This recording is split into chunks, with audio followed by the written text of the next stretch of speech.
আসছেন। মুমিনের সমস্ত কাজ, সমস্ত কিছু হলো ইবাদত। আল্লাহ পাক রব্বুল আলামিন কোরআনুল কারীমের মধ্যে বলেন, ওমা খলাকতুল জিন্না ওয়াল ইনসা ইল্লা লিয়াবুদুন। আমি মানুষ এবং জিনকে সৃষ্টি করছি শুধুমাত্র আল্লাহ তাআলা, আমি আল্লাহ তাআলার ইবাদত করার জন্য।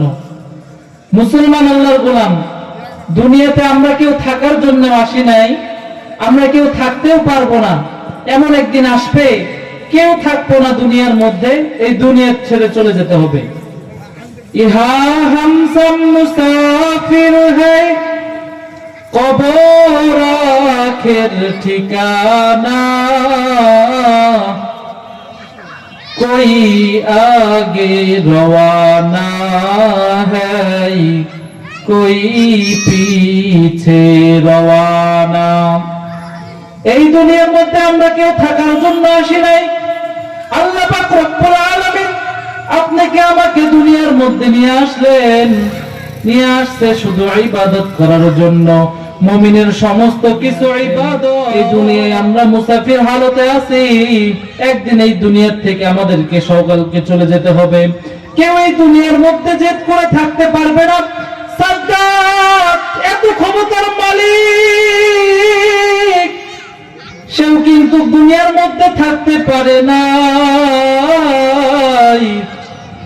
অনেক চেষ্টা কইরা জান্নাত আবিষ্কার করলো দুনিয়ার মধ্যে।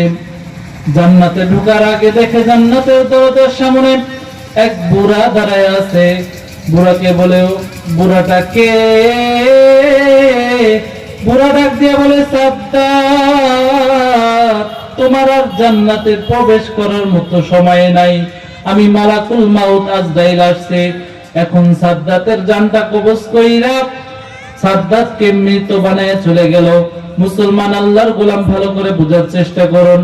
ওই ক্ষমতার সাদ্দাত যদি চাইতো জান্নাত কেন সমস্ত কিছু বানাইতে, তাও পারত, কিন্তু মালিক ঘোষণা করছে সাদ্দাত জান্নাত বানাইছে, জান্নাতের সমস্ত কিছু সাজাইছে, ওই জান্নাতের মধ্যে তার প্রবেশের সময় মালিক দেয় নাই। ইকালামে জিন্দা কুরআনে হাকিম, হিকমতে উলা ইয়াজালস্তু কাদিম জামিউল ইলমি বিল কুরআনে হাকিম, বাহা সাদাকা আনহু আফলামুর রিজালিন। قال رسول الله صلى الله عليه وسلم ادعوني استجب لكم